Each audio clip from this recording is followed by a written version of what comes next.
Vaipulya Sūtra of Śrīmālā's lion's roar that reveals the great skillful means of the one vehicle, a Mahayana Sutra, translated from Sanskrit into Chinese in the Liu Song Dynasty by the Tripiṭaka master Guṇabhadra from India.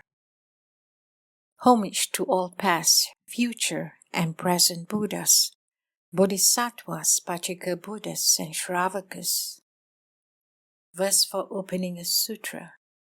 The unsurpassed, profound, and wonderful Dharma is difficult to encounter in hundreds of millions of aeons.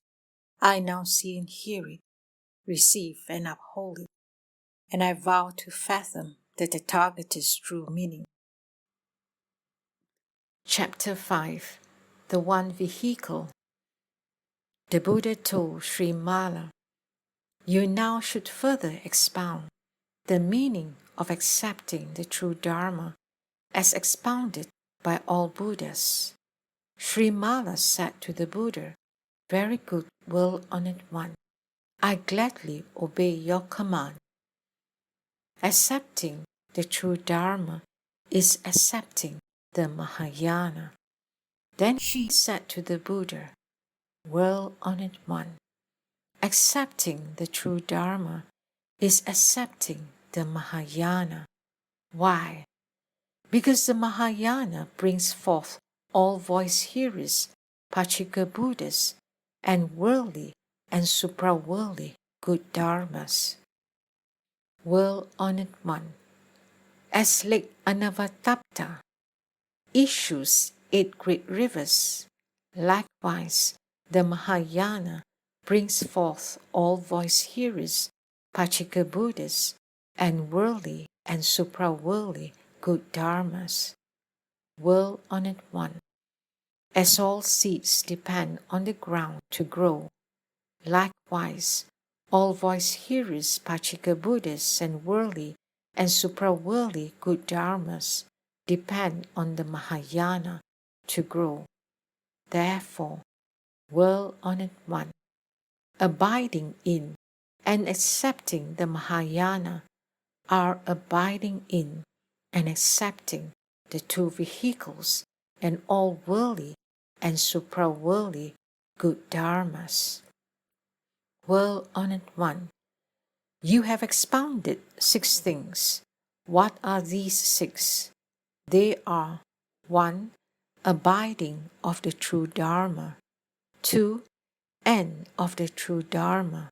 3. Pratimoksha, that is liberation achieved severally by observing the precepts. 4.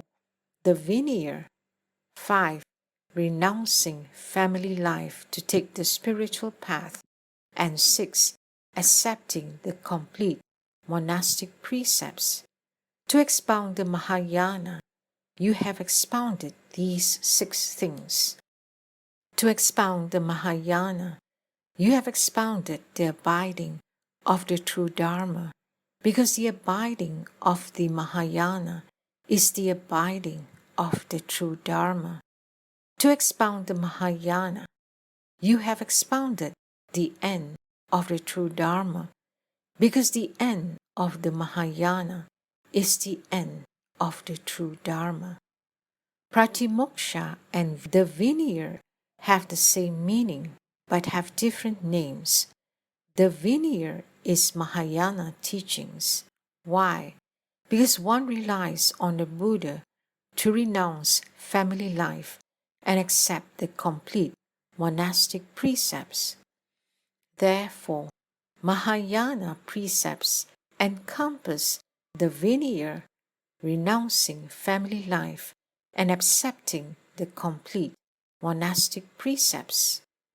However, an arhat has no need to renounce family life and accept the complete monastic precepts. Why? Because an arhat has taken refuge in a Tathagata to renounce family life and accept the complete monastic precepts. Only a Tathagata has attained nirvana. An Arhat takes refuge in a Buddha because he has fear. Why? Because an Arhat has fear even as he abides in freedom from actions, that is nirvana, as if someone would harm him with a sword. Therefore, an Arhat has no ultimate joy. Why? Because he relies on the one who never seeks refuge, that is a Buddha. Just as sentient beings that have no reliance have various fears and seek refuge because of their fears, likewise, an Arhat has fear and relies on a Tathagata because of his fear. Well-honored one, an Arhat or a Pachika Buddha has fear because his changeable birth and death are not ended. His rebirth continues because his Brahma way of life is not fully established. His training on the path is not entirely pure because his undertaking to attain nirvana is not fully accomplished.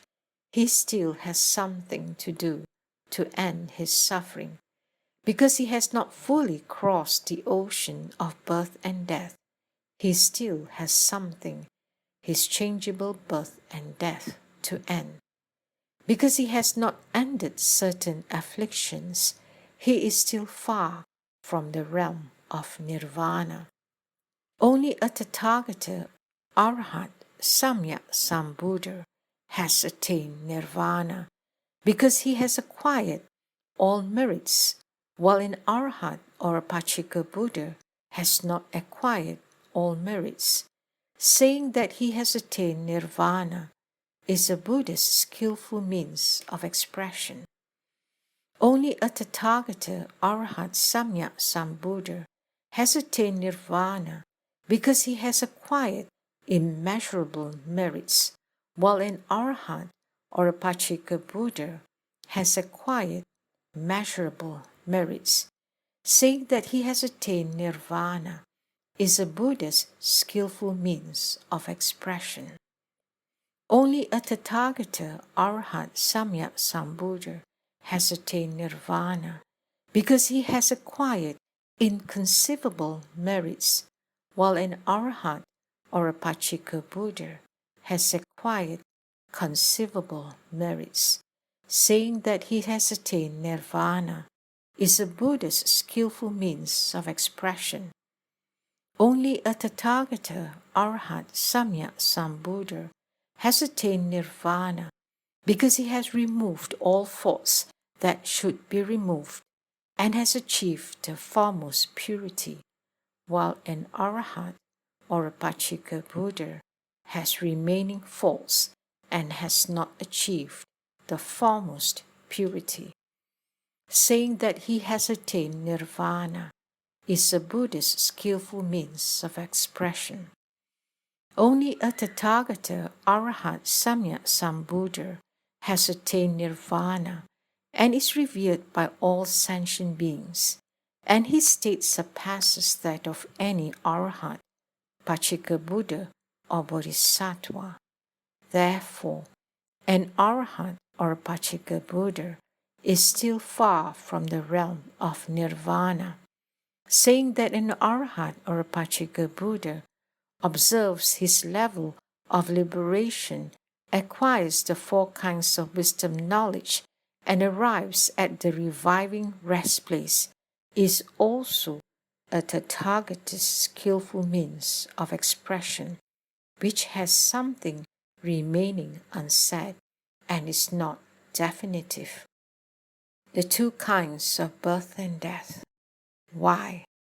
Because there are two kinds of birth and death. What are these two? They are 1. Karmic birth and death through successive lifespans. 2. Changeable birth and death, which are inconceivable.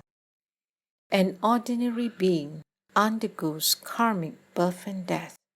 An Arhat, a Pachika Buddha, or a holy Bodhisattva undergoes the inconceivable, changeable birth and death in his mind created bodies, Mano Maya Kaya, until his eventual attainment of the unsurpassed Bodhi. Because an Arhat or a Pachika Buddha has ended his karmic birth and death, he declares that his rebirth is ended. Because he has attained nirvana with remnants, he declares that his Brahma way of life is established. Because he has ended certain afflictions which all ordinary beings cannot end, and voice hearers in the first 7 ranks have not yet completely ended, he declares that his undertaking is accomplished. Because he has ended the afflictions that drive his karmic rebirths, he declares that he will not undergo a subsequent existence.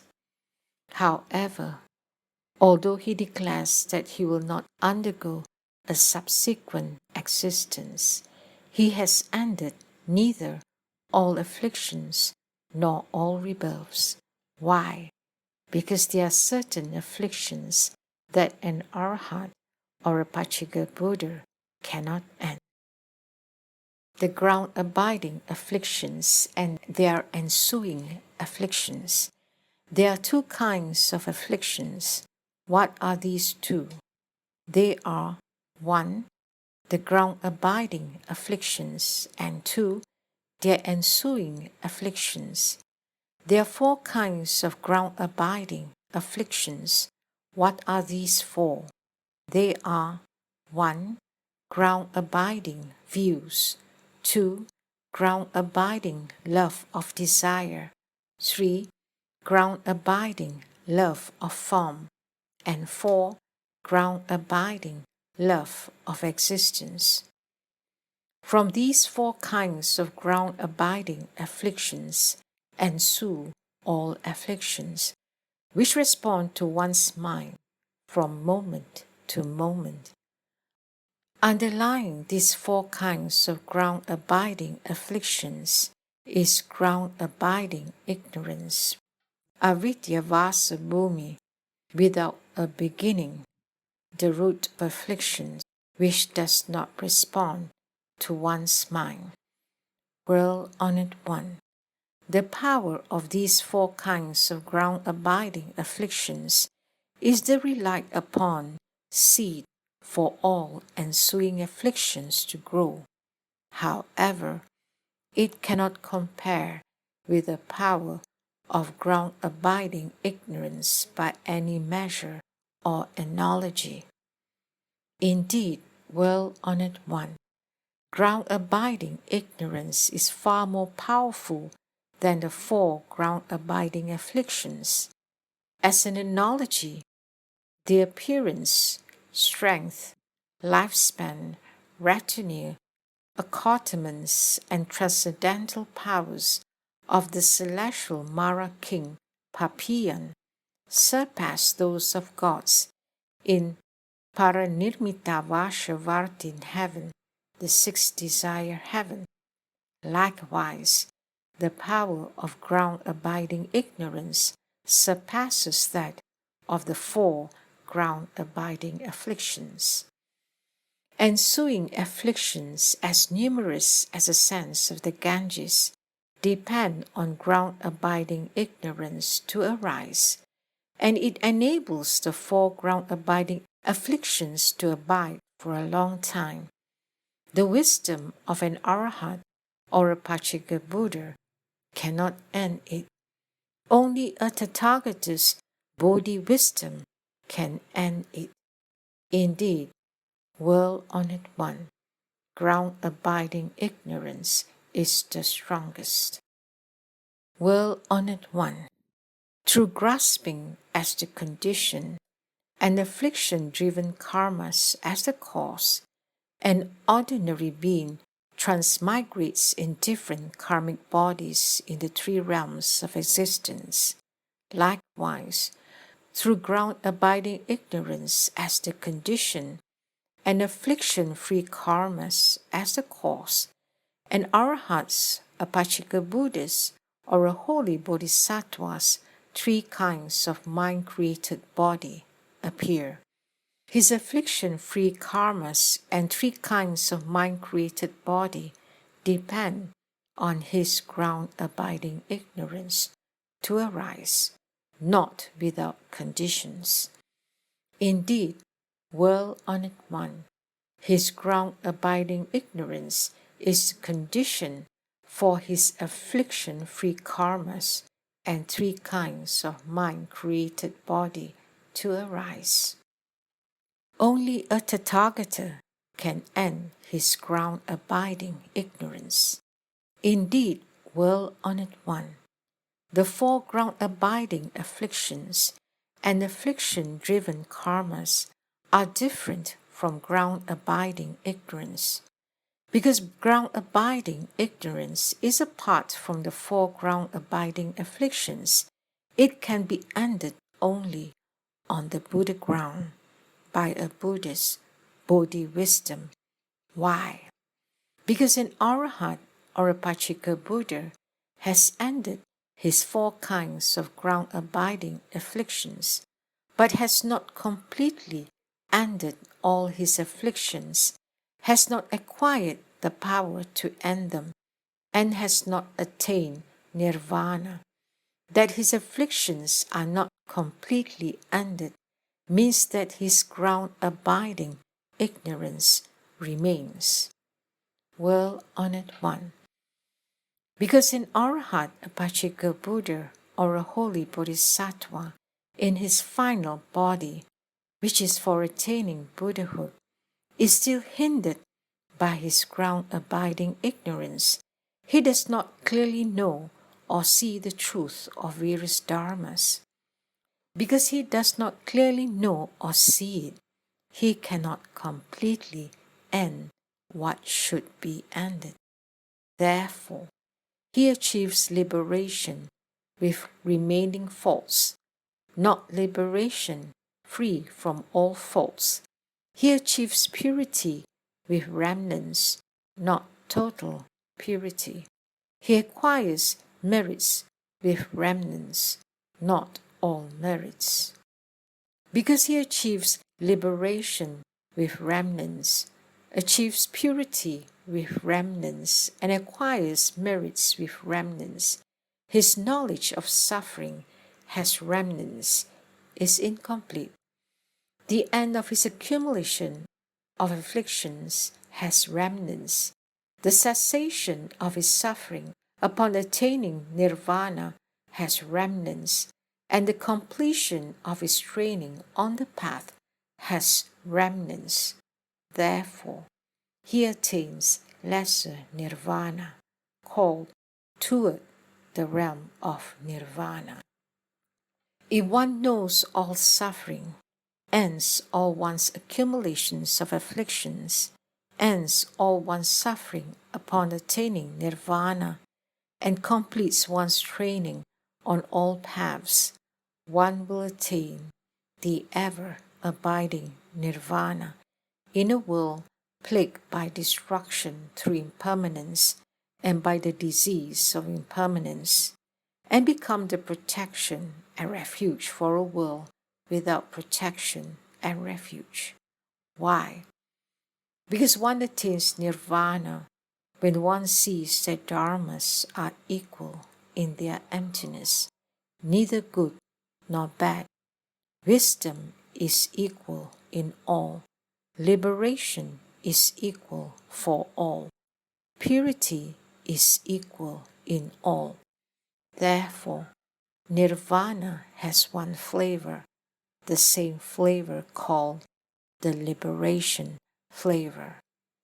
Well-honored one, if one's ground-abiding ignorance is not completely ended, one cannot attain nirvana, which has one flavor, the same flavor, the liberation flavor. Why not? Because if one's ground-abiding ignorance is not completely ended, afflictions that should be ended, which are more numerous than the sands of the Ganges, cannot be completely ended. Because these afflictions that should be ended are not completely ended. One cannot acquire or attain virtuous dharmas that should be acquired or attained, which are more numerous than the sands of the Ganges. One's ground-abiding ignorance accumulates and brings forth all afflictions and their ensuing afflictions, both of which should be ended through one's spiritual training. It brings forth afflictions that arise from one's mind. Shamatha, vipassana, meditation, samapati, skillful means, wisdom, knowledge, spiritual fruit, attainment, power, and fearlessnesses. Such ensuing afflictions, more numerous than the sands of the Ganges, can be ended only by a Tathagata's Bodhi wisdom when one attains Buddhahood. All ensuing afflictions are established on one's ground-abiding ignorance, arise from one's ground-abiding ignorance as their cause and condition, and respond to one's mind from moment to moment. Well-honored one, one's ground-abiding ignorance without a beginning does not respond to one's mind. Well-honored one, all one's afflictions, which are more numerous than the sands of the Ganges, and can be ended only by a Tathagata's Bodhi wisdom when one attains Buddhahood, are established on and sustained by one's ground-abiding ignorance. As an analogy, all seeds depend on the ground to arise, establish themselves, and grow. If the ground is destroyed, the seeds are destroyed as well. Likewise, one's afflictions, which are more numerous than the sands of the Ganges, and can be ended only by a Tathagata's Bodhi wisdom when one attains Buddhahood, depend on one's ground-abiding ignorance to arise, establish themselves, and grow. If one's ground-abiding ignorance is ended, one's afflictions are ended as well. When all one's ground-abiding afflictions and all the ensuing afflictions are ended, one acquires all virtuous dharmas acquired by a Tathagata, which are as numerous as the sands of the Ganges, acquires hindrance-free transcendental powers, acquires all wisdom, knowledge, and views, removes all faults, acquires all merits, becomes a Dharma king, a Dharma master, masters of all dharmas, and ascends to the ground where all dharmas are hindrance-free. One roars the lion's roar of a Tathagata, Arhat, Samyak Sambuddha, declaring, "My rebirth is ended. My Brahma way of life is established. My undertaking is accomplished. I will not undergo a subsequent existence." Indeed, well-honored one, this lion's roar, based on the definitive meaning, has always been remembered and expounded by Buddhas. Two kinds of wisdom, knowledge, of freedom from a subsequent existence. Well-honored one, there are two kinds of wisdom, knowledge that one will not undergo a subsequent existence. The first kind belongs to a Tathagata who uses an unsurpassed tamer's power to subjugate the four maras, transcends the world, and is revered by all sentient beings. He realizes the inconceivable Dharma body and acquires mastery of all dharmas on the Jnana, all there is to know ground, above which there is nothing more to do or to attain. Equipped with the 10 powers, he valiantly ascends to the foremost unsurpassed, fearless ground, Buddha ground, and uses his hindrance-free wisdom to observe all dharmas without others' help. With the wisdom knowledge that he will not undergo a subsequent existence, he roars a lion's roar. World-honored one, the second kind belongs to an arhat or a Pachika Buddha, who overcomes his fear of birth and death, and, step by step, comes to enjoy the happiness of liberation. He thinks, I've left behind my fear of repeated birth and death, and will no longer undergo the suffering of repeated birth and death. World-honored one, as he observes his freedom from a subsequent existence, he also observes the foremost reviving rest place, the nirvana ground. World-honored one, abiding on the ground he has reached before, he is neither ignorant of the Dharma nor dependent on others. He knows that he has reached the ground with remnants, but will definitely attain Anuttara Samyak Sambodhi someday. The one vehicle. Why? Because both the voice-hearer vehicle and the Pachika Buddha vehicle are encompassed in the Mahayana. The Mahayana is the Buddha vehicle. Therefore, the three vehicles are the one vehicle. Whoever rides the one vehicle to seek Bodhi will attain Anuttara Samyak Sambodhi. Anuttara Samyak Sambodhi is the realm of Nirvana. The realm of Nirvana is a Tathagata's Dharma body. Realizing the ultimate Dharma body is reaching the ultimate destination of the one vehicle. A Tathagata is no different from the Dharma body. A Tathagata is the Dharma body. Therefore, realizing the ultimate Dharma body is reaching the ultimate destination of the one vehicle. Ultimate means boundless and endless across space and time. The one refuge in a Tathagata.